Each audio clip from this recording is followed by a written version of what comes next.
Bem-vindas, bem-vindos ao Marandu Summit 2025. Essa é uma iniciativa da Universidade Estadual do Maranhão, por meio da sua Agência de Inovação e Empreendedorismo, a Agência Marandu. A Agência Marandu realiza o terceiro Marandu Summit e, pela primeira vez, dentro do campus universitário Paulo VI, uma vez que as outras duas edições foram realizadas em meio a uma praça de alimentação no Golden Shopping. E isso porque esse é um evento de conexão, sobretudo. É um evento em que conciliamos agendas de interesse comum entre a academia, a sociedade, os setores produtivos e o governo. Por essa razão, aqui estão presentes e representando todos esses segmentos que acabo de mencionar.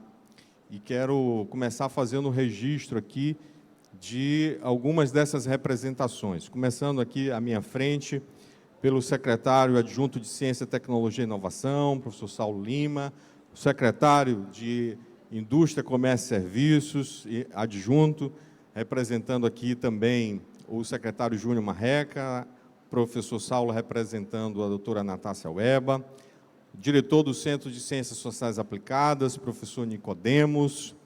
Temos aqui também o nosso querido César Viegas, representando o superintendente do SEBRAE, ao lado da Daniela Lima, que formam o time de ouro da inovação no SEBRAE, que é o principal agente de promoção da inovação e do empreendedorismo no Estado. Registro aqui também a presença do Head de Inovação do Porto do Itaqui, o Gabriel Mateucci, e daqui a pouco essas pessoas que eu estou mencionando estarão aqui num painel que haverá de ser iniciado nos próximos instantes. E eu quero agradecer a todos os professores, meus colegas que aqui estão, diversos professores de vários departamentos, assim como aos alunos de graduação e de pós-graduação. Tem uma turma inteira aqui do programa de pós-graduação em saúde animal, do doutorado, da defesa sanitária, coordenada aqui pela professora Isabel. Muito obrigado pela presença de vocês. Nós teremos 2 dias de atividades nesse espaço que aqui onde estamos. Essas atividades que aqui acontecerão, basicamente, são palestras e painéis temáticos sobre diversas nuances da conexão entre academia, sociedade e mercado, além do governo. E todas essas atividades aqui desenvolvidas, elas serão transmitidas ao vivo por nosso canal do YouTube, o canal do YouTube da Agência Marandu. Então, toda essa agenda ela será transmitida e ficará em repositório disponível para ser acessada a qualquer tempo por qualquer pessoa. Então, quem aqui não pôde se fazer presente tem a possibilidade de acompanhar essa programação também por meio do YouTube da Agência Marandu. Essa manhã nós começamos com uma palestra e um painel que já apresento. Na parte da tarde, um outro lote de painéis, basicamente compostos por iniciativas empreendedoras da própria universidade, que expressam como resultado das suas pesquisas produtos e desenvolvimentos tecnológicos que estão à disposição da sociedade e do mercado. Eu quero oficialmente dar por inaugurado o Marandu Summit, apresentando um pronunciamento do nosso reitor, que está nesse momento em Belém, participando da COP30, e tem uma mensagem de boas-vindas a todos que aqui estamos. Queria dar aqui as boas-vindas a todos que estão aí no terceiro Marandu Summit, pela primeira vez dentro do campus universitário, dentro da nossa semana acadêmica. É um evento repleto de palestras, de conferências, painéis, ideatom, enfim, atividades correlatas a empreendedorismo, a inovação, a apresentação das nossas startups sendo incubadas pela primeira vez na UEMA. Portanto, quero parabenizar aí a toda a equipe da Marandu, o professor Roberto, que com muito carinho fizeram esse evento para que todos tenham aí o melhor possível sobre inovação, sobre empreendedorismo e assim cada vez mais abrilhantar a inovação e empreendedorismo da UEMA dentro da nossa semana acadêmica. Sucesso a todos e um grande evento. Muito bem, estamos então oficialmente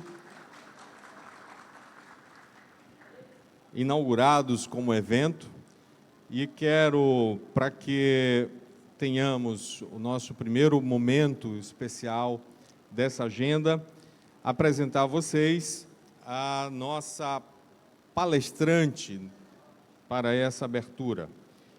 Ela chama-se Irene von der Weide, quero convidá-la para estar aqui comigo. A Irene, ela é bióloga, mestre e doutora em microbiologia e imunologia pela Universidade Federal do Rio de Janeiro, com parte do doutorado realizado em Estocolmo, na Suécia, é pesquisadora do INPI, do Instituto Nacional de Propriedade Industrial, desde 2006, e atua na área de propriedade industrial, com foco em informação tecnológica, prospecção e inteligência em PI. Atualmente, ela é chefe da Divisão de Estudos em Propriedade Industrial e Inovação e coordenadora substituta de Economia e Inovação.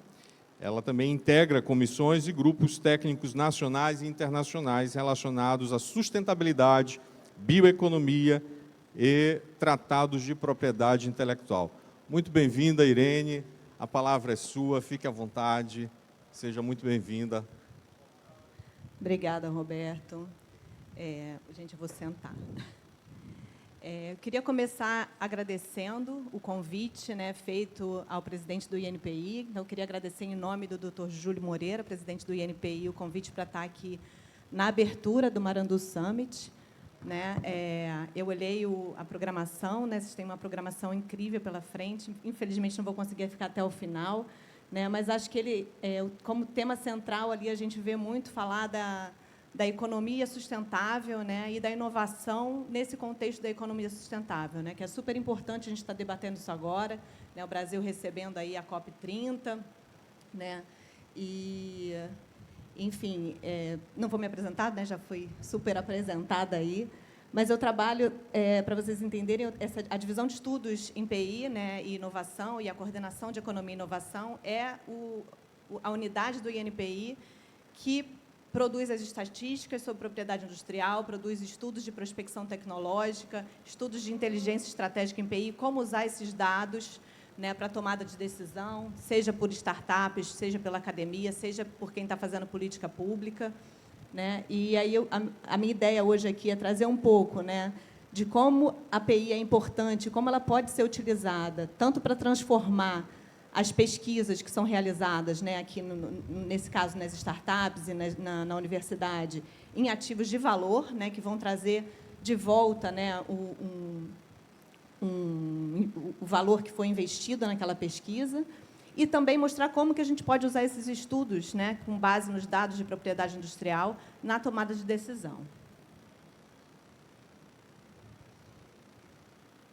Aonde é, gente? Aqui. Então, aqui é um sumário da minha apresentação, né? A gente vai falar um pouco do que é invenção e a diferença de invenção para inovação, como que a gente protege essas invenções, né, através dos diferentes ativos de propriedade industrial. Vamos falar do fluxo da inovação, né, de como que a gente leva essa pesquisa até o mercado, né, as patentes como fonte de informação tecnológica, né, e por que isso é importante, como que a gente pode usar essa informação tecnológica, né, que é o que a gente chama, né, de inteligência em PI, é usar essa informação tecnológica disponível nos documentos de patente para gerar inteligência. Vamos falar um pouco, né, aí com base no tema do Summit, sobre a inovação nesse contexto de sustentabilidade. E aí eu vou trazer um pouco dos estudos que a gente vem fazendo, né, de inteligência em PI dentro dessa agenda sustentável. Vou apresentar um pouco para vocês também o Índice Brasil de Inovação e Desenvolvimento, o índice desenvolvido pelo INPI, que mostra a inovação nos diferentes estados do Brasil e, no final, a gente falar um pouco dos desafios e das oportunidades. Então, para começar, né, a primeira coisa que a gente precisa entender é que a propriedade industrial ela não é um fim em si mesma, né? Então, não adianta a gente fazer pesquisa, depositar um pedido de patente e achar que a gente está inovando, né? A propriedade industrial, na verdade, ela é uma ferramenta para você transformar essa pesquisa, o resultado dessa pesquisa, em ativos realmente de valor, né? E você conseguir, então, através da proteção desse conhecimento, ter um investimento que foi feito na pesquisa, né, de volta. Né? E, com isso, a gente tem a roda aí da inovação girando. Né? Então, na verdade, a invenção, né, é aquela concepção de uma nova ideia, né, sobre novos conhecimentos, sobre produtos e processos, mas a invenção não necessariamente ela vai ser incorporada, né, no processo produtivo. A comercialização vai depender do custo de produção, dos investimentos, do mercado, né, se há demanda para aquela invenção. Então, é importante, antes da gente desenvolver um projeto, né, entender quais são as demandas, né, naquele setor. Né, isso tem muito a ver com o que eu vou mostrar, que é como usar os dados de propriedade industrial para entender o cenário de inovação num determinado setor. E a inovação é quando essa invenção ela passa a ser, então, incorporada na atividade produtiva.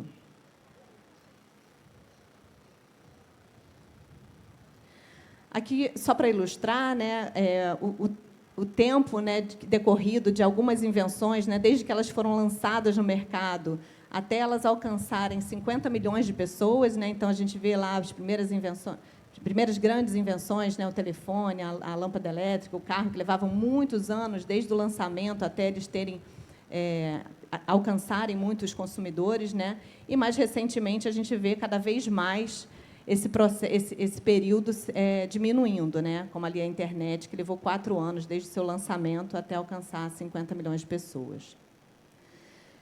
Outra coisa importante para a gente entender é que inovação não é só patente. Né? Os produtos, a estratégia de propriedade industrial, né, para os diferentes produtos, normalmente, ela combina vários ativos de IPI diferentes, cada um protegendo um aspecto diferente daquele produto. Né? Então, aqui a gente tem alguns exemplos, né? Por exemplo, a garrafa de Coca-Cola, né, que a gente tem a patente do material da garrafa, o líquido da Coca-Cola é segredo industrial, tem a marca da Coca-Cola, o desenho industrial, né, do formato da garrafa, enfim. A gente tem aqui vários exemplos mostrando que um produto ele pode ter não só uma patente, mas pode ter várias patentes, e ele tem outros ativos de propriedade industrial muito importantes também relacionados a ele. Né?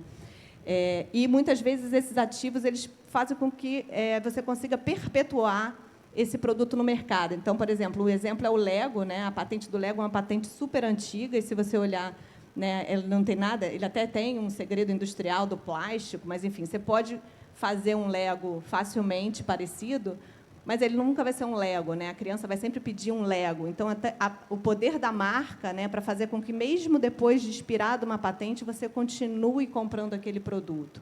Né? Se a gente pensar no iPhone também, né, às vezes você tem do iPhone 13 para o 14 ou para o 15, você nem sabe qual é a inovação que tem ali dentro, mas você já tem aquela marca, né, o design do iPhone, e a pessoa leva a comprar um novo iPhone, às vezes sem nem saber qual é exatamente a inovação que está ali dentro.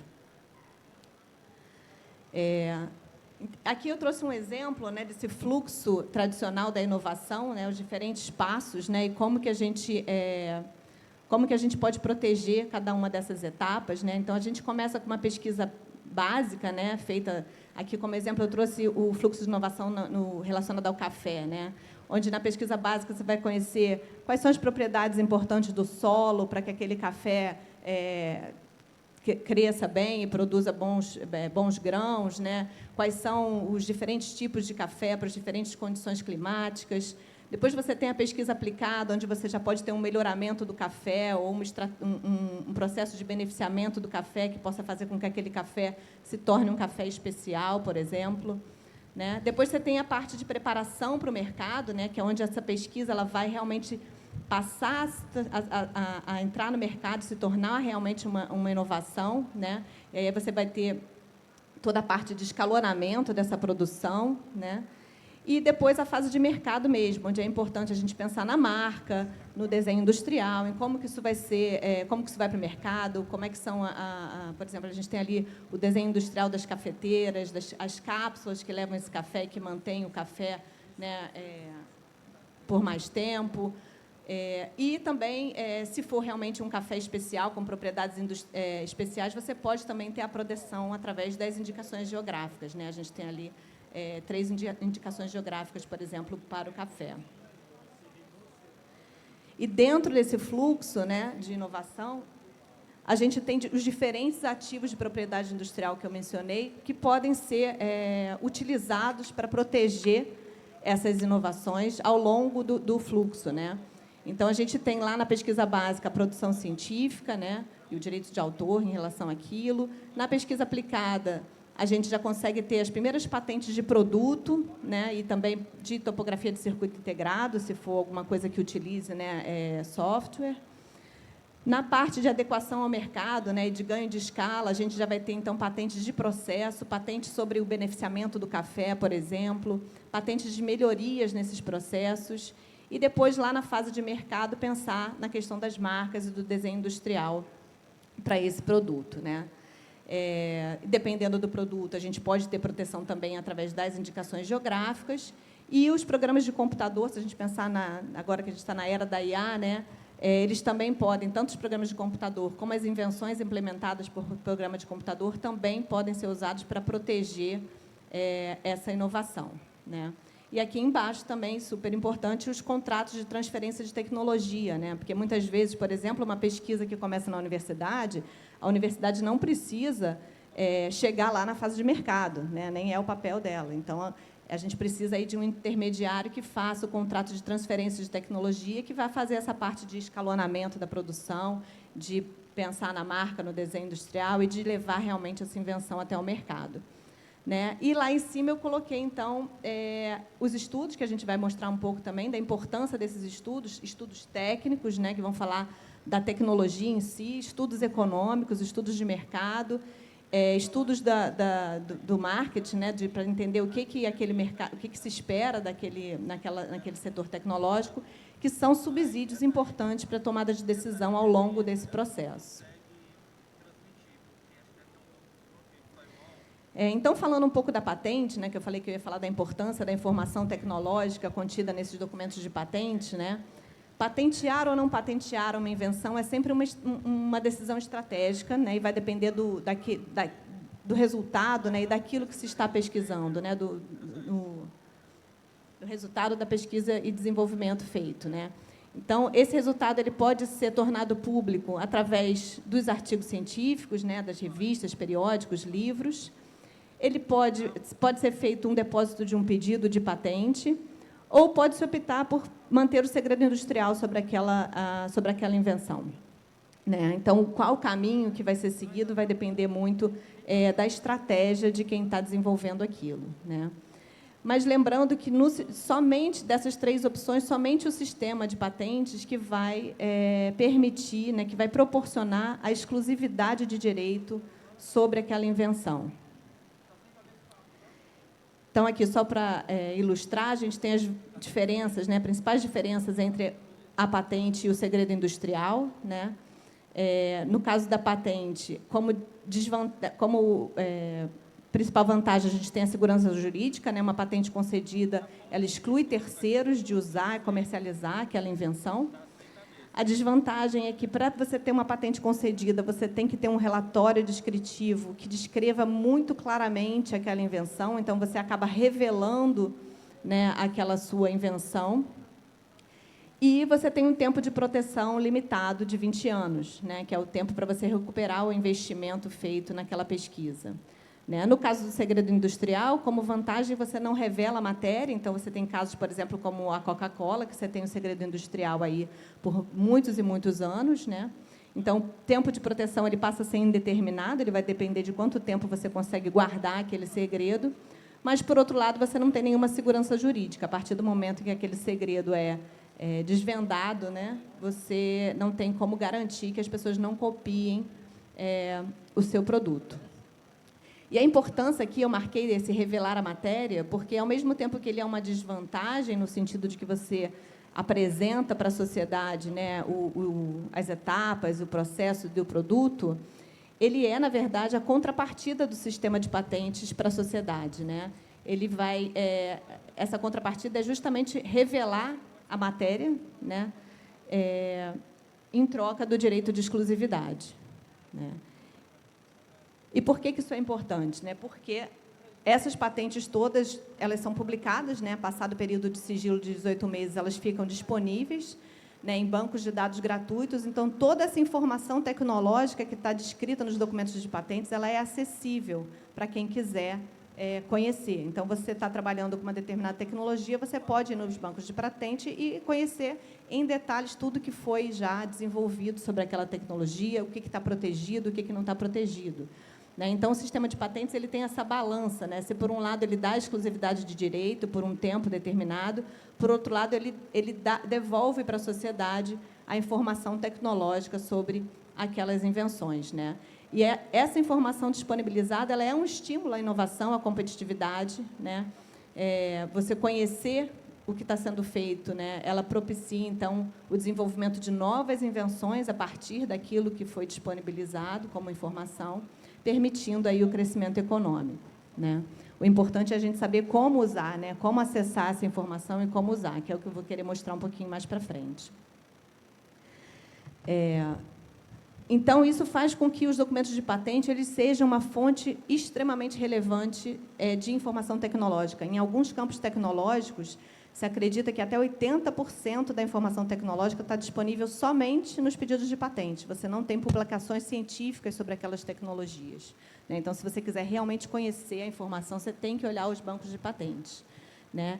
E, através desses pedidos de patentes, que estão em repositórios abertos, né, bancos de dados gratuitos na internet, você tem informação, a partir dos dados bibliográficos, você consegue saber quem, né, os 5 Ws, né, quem está trabalhando naquela área, desenvolvendo tecnologia naquela área, o que está sendo desenvolvido, aonde aquilo está sendo desenvolvido e em que lugares, né, aquela tecnologia está sendo protegida, né, quando que aquilo foi desenvolvido, quando que aquilo vai deixar de estar protegido e vai passar a estar em domínio público, né, passados 20 anos da patente, aquele conhecimento ele passa a estar em domínio público e qualquer um pode produzir aquilo, né, que é o exemplo, por exemplo, dos medicamentos genéricos, né? E a outra coisa também que a gente consegue obter quando a gente analisa um conjunto de documentos dentro de uma determinada tecnologia é o porquê, né, que aquela tecnologia está sendo desenvolvida. Então, você consegue identificar ali quais são as principais tendências tecnológicas dentro de um setor, por exemplo. Olhar para esses documentos de patente, né, não é uma tarefa trivial, né? Não sei se alguém aqui alguma vez já entrou no SpaceNet ou no site do INPI, no sistema de busca do INPI para buscar as patentes depositadas aqui no Brasil. Não é trivial, né? A gente costuma dar vários cursos, né, de como fazer a busca dos documentos de patente nesses bancos de dados, né? Mas uma vez que você aprende a usar essa informação, né, muita informação pode ser tirada, extraída desses bancos de dados, né? E o que a gente faz lá no INPI, e que está disponível, né, no site do INPI, na parte de estudos, é justamente a prospecção tecnológica, né? E aí a gente usa não só as bases de dados de patentes, mas também de outros ativos, de marcas, de desenho industrial, de dados econômicos, dados da Receita Federal. A gente integra todos esses dados, né?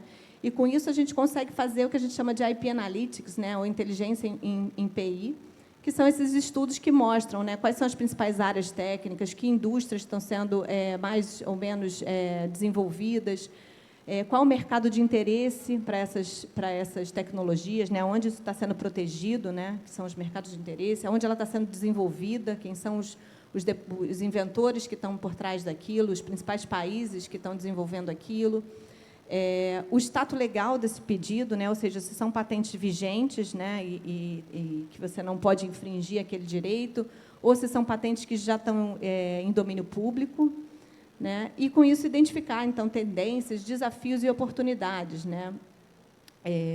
E esse diagnóstico, então, esses relatórios, né, eles servem como diagnóstico, né, são divulgados no site do INPI, e podem ser utilizados pelas diferentes partes interessadas, né, tanto para o governo, para identificar essas tendências, desafios e oportunidades, para gerar políticas públicas, né, que incentivem os setores que devem ser incentivados, né, olhando as oportunidades, como para as empresas que estão desenvolvendo pesquisa nessas áreas, os grupos de pesquisa e os investidores também.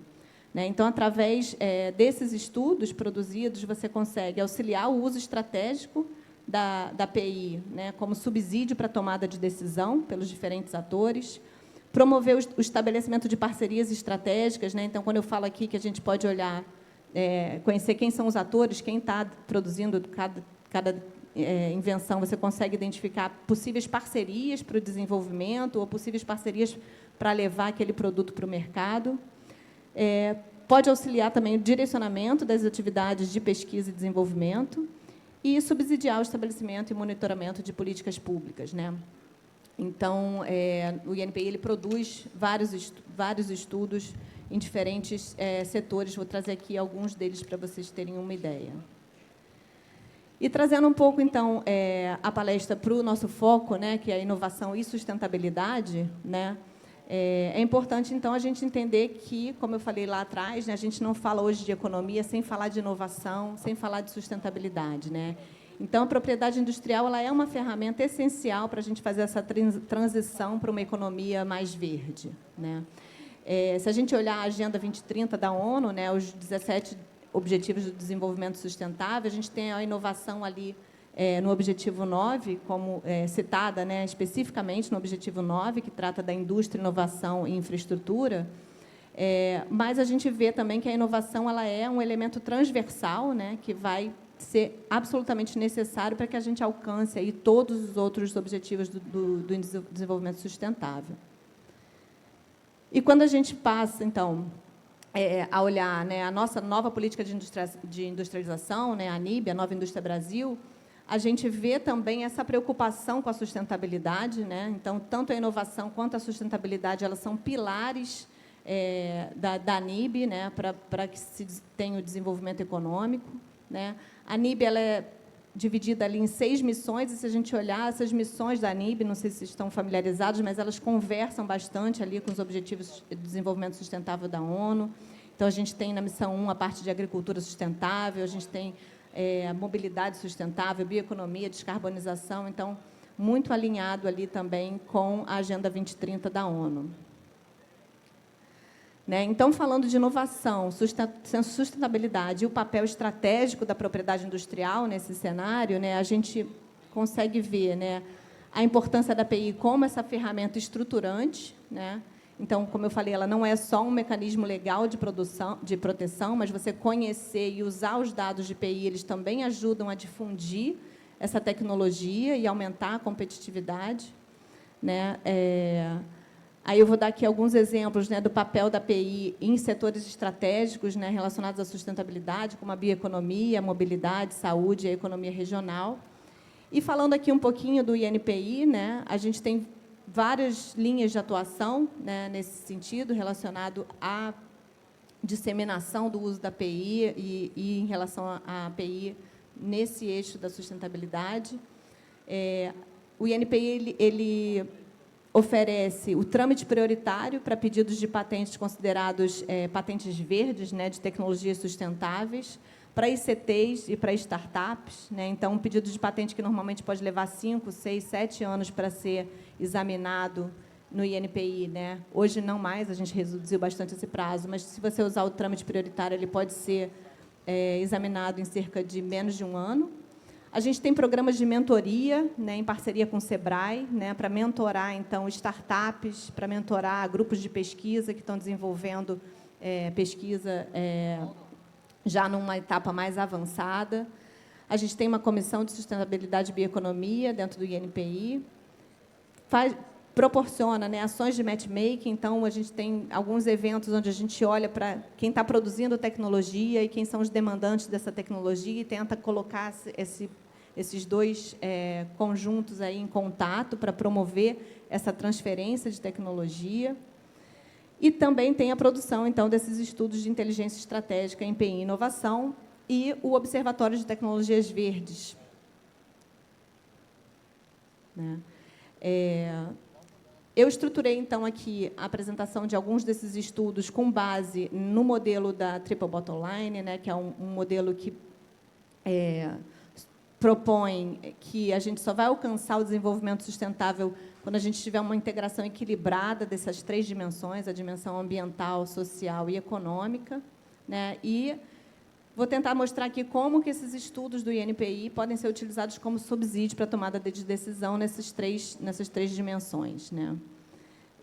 Aqui tem a carinha de alguns desses estudos. A gente tem os radares tecnológicos e os estudos setoriais, né, que são estudos que trazem um mapeamento tecnológico. Então, por exemplo, ali um radar tecnológico na área de semicondutores, um outro na área de tecnologia 5G, de biofertilizantes. Esses estudos, eles normalmente acompanham um painel de dados interativo, um BI, onde você pode usar vários filtros e baixar todos os pedidos de patentes que foram identificados. Então, título, depositante, se aquela patente está vigente ou não. Todas as informações disponíveis, tá, no site do INPI. E aí, nessa dimensão ambiental, por exemplo, uma das maiores entregas, né, que a gente fez foi lançar, ano passado, um observatório de tecnologias verdes. Né? Então, é um site, dentro do site do INPI, né, uma plataforma onde a gente congrega todas as informações que a gente tem de patentes depositadas que têm esse viés da sustentabilidade. Né? Então, a gente tem, dentro do Observatório de Tecnologias Verdes, eu ia botar um QR Code para lá, mas é só digitar Observatório de Tecnologias Verdes INPI, que aparece no Google. A gente tem lá todos esses estudos nos setores de tecnologias limpas, né, tecnologias verdes. A gente tem toda a parte de indicações geográficas sustentáveis. A gente tem o passo a passo para você acelerar o seu exame de patente se você tiver uma patente de uma tecnologia sustentável. A gente tem os destaques do observatório, então, de tempos em tempos, a gente produz infográficos com os principais destaques desse observatório. E os painéis de monitoramento. Né? Então, a ideia desse observatório é a gente trazer todos os pedidos de patente que vão sendo depositados no INPI que tratam de tecnologias ambientalmente sustentáveis. Né? O primeiro painel foi lançado ano passado, em novembro do ano passado, junto com o lançamento do observatório, ele trata do trâmite prioritário de patentes verdes. Né? Quem está usando esse trâmite prioritário, quais são as tecnologias que estão sendo depositadas usando essa ferramenta de aceleração do exame. Né? A gente vê que 78% dos pedidos que usam o trâmite prioritário são de depositantes nacionais, né, residentes, e que, principalmente, essas tecnologias estão relacionadas a gerenciamento de resíduos, energias alternativas e agricultura sustentável. Tá? Esses painéis são painéis interativos também, que você também consegue baixar os pedidos de patentes relacionados a cada uma dessas tecnologias.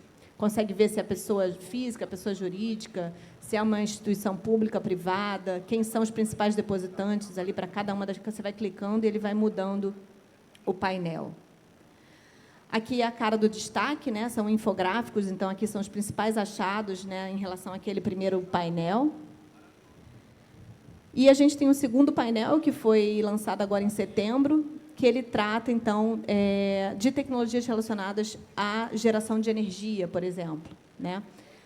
Onde a gente conseguiu compilar mais de 13 mil pedidos de patentes depositados no INPI sobre geração de energia limpa. Né? Mostrando que 14% desses pedidos tem pelo menos um depositante brasileiro, né, como titular ou cotitular do pedido de patente. A Petrobras é o único depositante nacional que aparece ali entre os 20 maiores depositantes. E as principais áreas aí são a área de combustíveis de biomassa, célula combustível, tecnologias relacionadas a hidrogênio e energia eólica. E aí eu olhei lá o painel e fiz uma busca pelo estado do Maranhão, né, para identificar as patentes relacionadas à geração de energia limpa depositadas no INPI que tenham depositantes do estado do Maranhão. A gente identificou 15 pedidos de patente, tá? Isso é de dos últimos 10 anos, se não me engano, esse painel.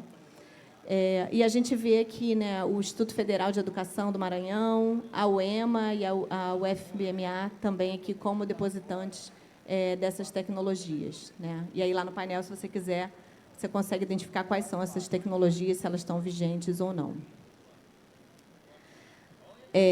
Aqui alguns exemplos também de estudos feitos nessa dimensão ambiental, né? Um estudo sobre os biocombustíveis depositados no INPI, no Brasil, onde a gente vê o depositante brasileiro com um grande potencial na área de pedidos de patente relacionados ao etanol e ao biodiesel, e começando já a aparecer também pedidos de patente aí, relacionados ao bioquerosene de aviação e ao biogás, né? Que são tecnologias aí de fronteira.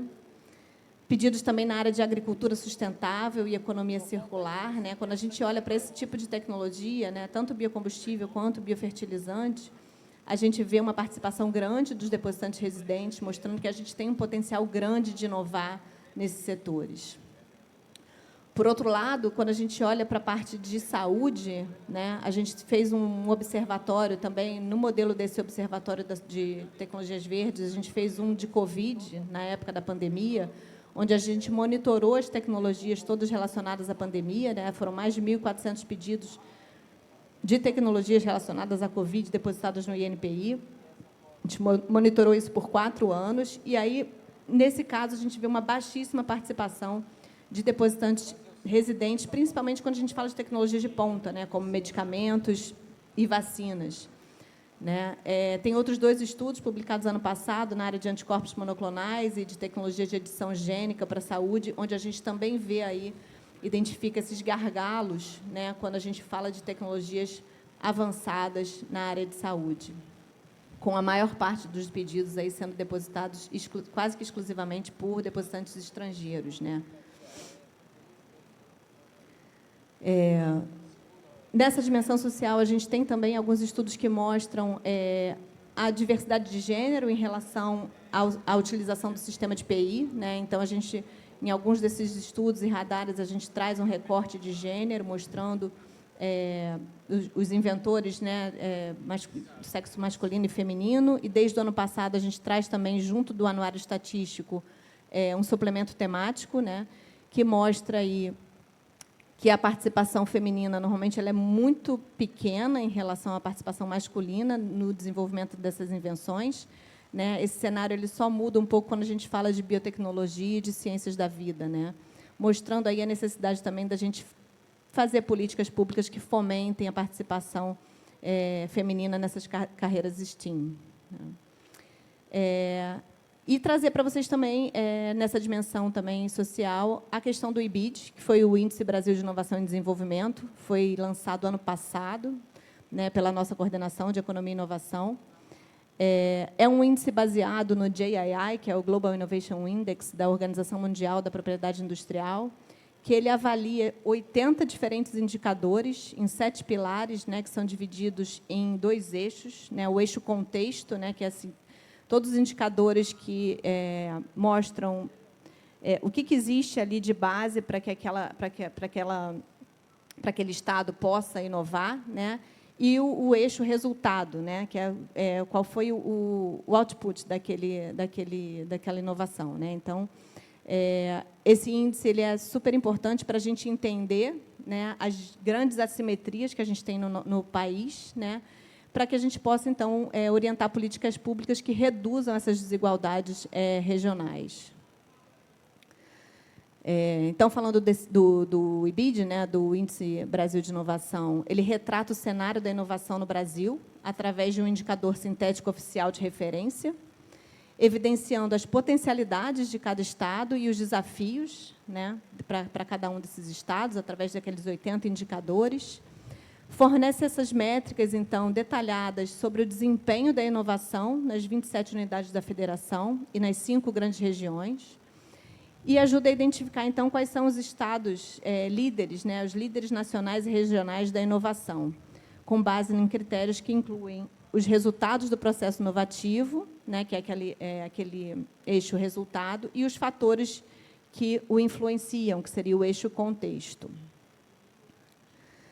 Aqui é o ranking geral de 2025, que acabou de ser publicado, né? E a gente vê aqui os estados da região Sul Sudeste e Sul, né? Como os maiores estados mais inovadores, né, de acordo com esse índice, né, São Paulo ali disparado, e a gente vê ali o Maranhão ainda, né, ali lá no final do coisa, mas a gente vai ver que esse é o copo meio vazio, né, mas eu vou trazer o copo meio cheio também. Aqui a gente vê uma comparação entre 10 anos, né, de 2015 a 2025, quem são os principais líderes regionais, né? A gente vê que na região Sudeste e na região Centro-Oeste se mantiveram primeiro e segundo lugar. Nas outras regiões a gente tem aí alguma dinâmica, né, ou de troca ali na região Nordeste, ou de novos entrantes ali no Norte e no Sul. E aqui é o copo meio cheio, né? Então, como eu falei, a gente olha o IBID por esses dois eixos, né? O eixo de contexto, né? O que está influenciando esse índice, e o eixo de resultado, que é o output, né? que a gente mede, onde um dos indicadores é a propriedade industrial, né? E a gente vê aqui, quando a gente olha o IBID em relação ao PIB per capita, né, que seria a performance em inovação em relação ao nível de renda dos estados, então, que seria um dos indicadores, a gente vê aqui as economias do Nordeste, aqui em amarelinho, no canto final. Então, apesar de eles estarem lá embaixo no IBID, eles estão todos com um desempenho muito acima em inovação, acima do esperado em relação ao seu nível de renda.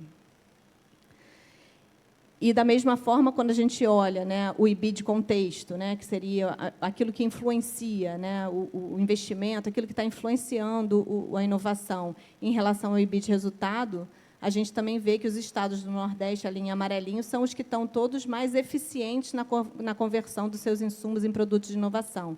Então, mostrando que, apesar do pouco investimento, de um contexto não muito favorável, o que é feito, né, ele tem um resultado bastante positivo. Aqui, então, falando especificamente, né, do Maranhão, dentro do IBID, em 2015 e 2025. Então, ele já subiu uma posição, ele era o último, né, já está no 26º. E, se a gente olhar aqui os pilares, né, na primeira linha, a gente tem os pilares contexto, né, que são aqueles que influenciam a inovação. E a gente vê que, em 2 deles, né, ele também cresceu, né, de 2015 para 2025, mas a gente tem ali o pilar da economia puxando muito para baixo o índice, né? Então, é importante a gente olhar quais são esses indicadores que estão puxando o índice para baixo para estabelecer políticas públicas que vão, então, fazer com que ele recupere ali a posição em relação a esse pilar. E, se a gente olhar aqui no IBID resultado, né, que foi o que eu mostrei nos outros 2 slides, a gente vê que tanto o conhecimento e tecnologia como a economia criativa, apesar deles não terem subido ao longo desse tempo, eles não são, né, ele está em 24º e 22º, né, ele está mais elevado do que os demais pilares. Então, falando aqui um pouquinho do protagonismo da academia na geração de ativos, né, toda vez que a gente faz esses estudos, a gente publica ali uma lista ali de quem são os principais depositantes brasileiros dentro daquela tecnologia, né? Então, a gente tem aqui 3 exemplos, né, o estudo de bioinsumos na agricultura, de biocombustíveis e de biofertilizantes, né, que são todas inovações verdes, e vocês não vão conseguir ler aí, mas, se a gente olhar a lista, são basicamente universidades e instituições de pesquisa públicas, quem são os principais depositantes de pedidos de patente. Tá?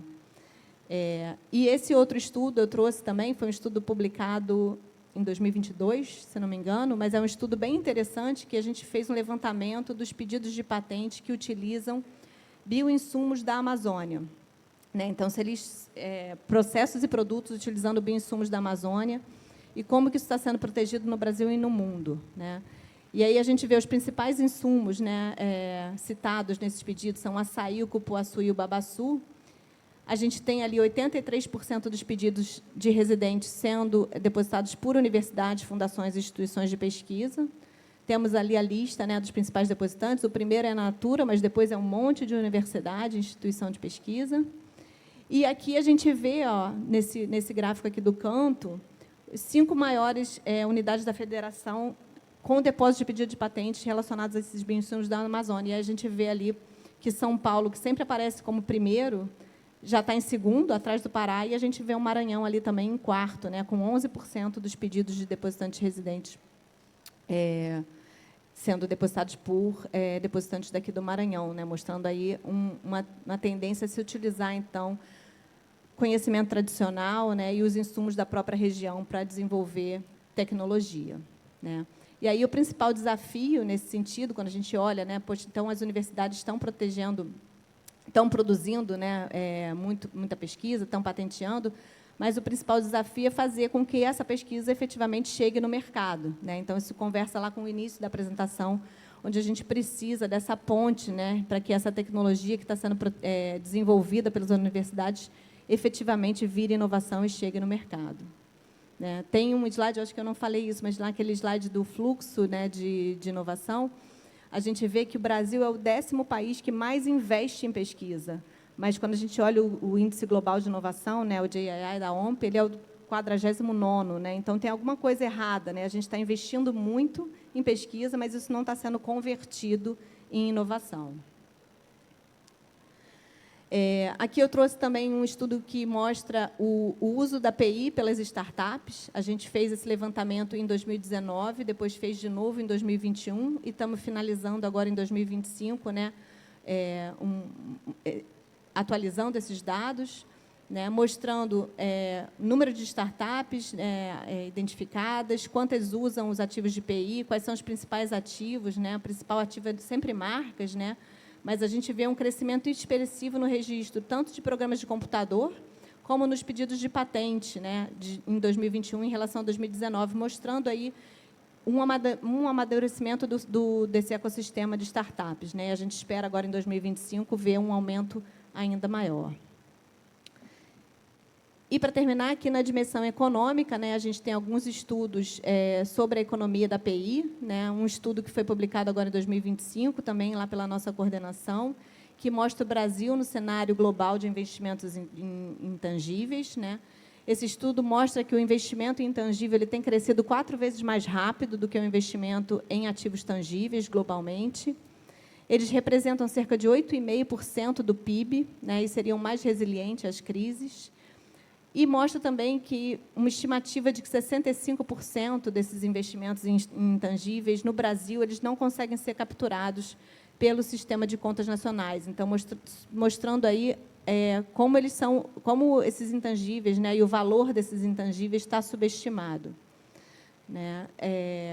Então, isso mostra a importância, né, também conversa lá com o início da apresentação, a importância da gente reconhecer uma inovação e saber valorar essa inovação, né? Fazer o que a gente chama de monetização da PI. Né?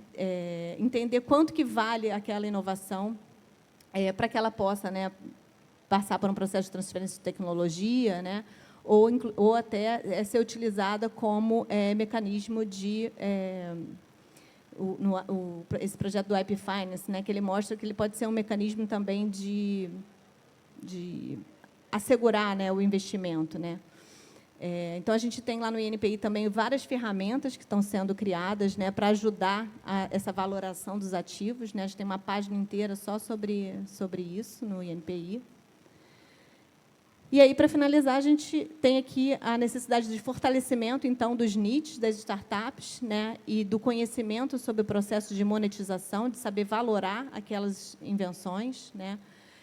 Os NITs eles são fundamentais para gerenciar, proteger e transferir esse conhecimento gerado na academia. Né? Então, eles podem atuar como essa ponte, né, para a monetização da PI. É importante a gente falar das startups acadêmicas. Né? Muitas das startups elas surgem na academia, né, e são fontes de soluções tecnológicas ágeis. Né? A gente vê um crescimento ali das startups e um amadurecimento, né, já começando a usar ali os ativos de PI. E a gente tem ainda, né, como grande desafio, né, enfrentar essas desigualdades regionais, né, e a concentração do uso da PI muito ainda na região sul e sudeste. Tá? Mas a oportunidade, né, a gente aprender a usar a PI como instrumento, né, para que a gente consiga elevar a posição aí do Estado, né, dos estados do Nordeste, de uma maneira geral, no ecossistema. Né? E eu acredito que isso possa ser feito, então, através do fortalecimento dos NITs, suporte às startups e aos pesquisadores, para a gente promover uma inovação mais inclusiva. Tá? Então, finalizando, a gente viu que a PI é essa ferramenta transversal, né, para alavancar o desenvolvimento sustentável, agregando valor, né, a esse conhecimento todo que é gerado na academia. A gente tem os estudos do INPI, né, que integram dados tecnológicos e dados econômicos que ajudam a entender o ecossistema de inovação e a tomar decisão em relação à pesquisa e desenvolvimento, a políticas públicas, né? E também a gente mostrou um pouco aí de que, apesar dos avanços, né, a gente ainda vê que a API é muito concentrada, né, e subutilizada por alguns atores. Então, os principais desafios, prometo que é o meu último slide, são integrar as agências de ciência, tecnologia e inovação, a política de IPI, e ampliar esse suporte aos NIDs, startups, pequenas e microempresas e aos pesquisadores. E, como oportunidade, usar a inteligência em PI como instrumento estratégico para a política pública e para orientar investimentos e parcerias, promovendo também a cultura e a valorização da PI. Tá? Vou deixar aqui o e-mail da coordenação, vocês fiquem à vontade para mandar perguntas, para tirar dúvida, né? Acho que a gente tem um caminho longo aí para trabalhar, o INPI pode ser um parceiro, né, nesse desenvolvimento. Estava conversando com o Roberto, a gente pode pensar em estratégias para ajudar aí, a academia a realmente transformar os seus ativos em ativos de valor. Obrigada, gente.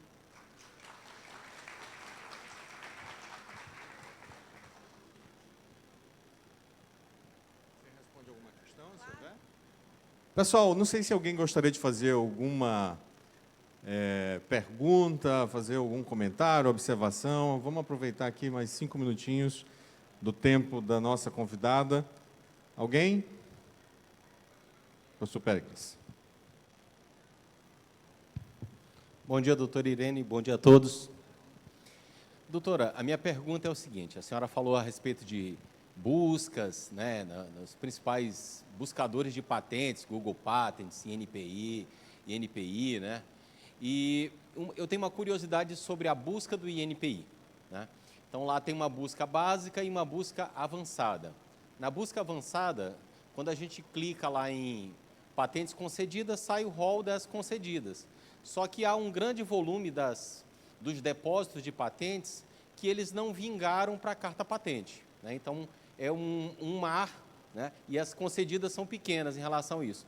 Só que aí uma coisa que eu fico em dúvida é o seguinte: uma grande quantidade dessas patentes que foram indeferidas, elas costumam ser de universidades, né? Tem um grande volume lá que não atende por não ter ineditismo, inovação ou aplicação industrial. Então, elas morrem basicamente assim. Até na redação, a redação relatório descritivo não é muito bem claro. Só que tem muitas empresas, e é um volume que eu já verifiquei que é grande, de empresas internacionais, que eu, curiosamente, fui atrás dessas, saber que empresa era. Aí a empresa, ela pega, faz o depósito de patente, coloca essa informação tecnológica divulgada para todo mundo e para pelo meio do caminho sem ir atrás da carta patente. Eu não consigo compreender. Por exemplo, nós da academia, às vezes, temos dificuldades de responder às exigências de uma análise técnica dos avalistas, dos analisadores do INPI. Mas uma grande corporação vem ao Brasil, deposita a patente e o negócio não vai para frente. Então, obrigada pela sua pergunta. Na verdade, tem várias explicações para isso, né? A mais provável de todas é que você deposita aquele pedido de patente, né? E você avalia a necessidade de você manter aquilo. De repente, ele pode ter desistido ou pode ter visto que o Brasil não é um mercado de interesse para aquela patente. Então, ele pode simplesmente abandonar aquele pedido, né? Então, acredito que essa deve ser a explicação mais razoável, né? Porque uma empresa, normalmente, a universidade, às vezes, ela não tem dinheiro para manter um pedido de patente que é caro, né? Mas uma empresa, normalmente, ela tem o dinheiro, mas ela deposita aquilo, mas, em algum momento, ela perde o interesse por aquilo, ela deposita uma patente com um processo melhorado, ou realmente ela não tem mais interesse em produzir aquilo, não faz sentido ela ficar pagando por aquilo, né? E as patentes de universidade, justamente, algumas vezes elas são indeferidas por falta de clareza, né, do relatório descritivo, ou por falta de atividade inventiva. E isso é uma das coisas que essa mentoria do INPI, né, em parceria com o SEBRAE, é importante, porque eles ensinam, a gente ensina a identificar se tem ineditismo na patente e como redigir o documento de patente. E, às vezes, elas são simplesmente abandonadas, né? Ou porque perde o prazo, ou porque não teve dinheiro para manter aquele pedido de patente. Então, tem várias causas, né, para esses pedidos que não vingam, né, como você falou, que devem ser avaliadas, acho que, caso a caso. Alguém quer fazer mais alguma? Podem me perguntar também no cantinho depois, quem tiver vergonha de perguntar em público. Eu vou estar aí até 13h, mais ou menos.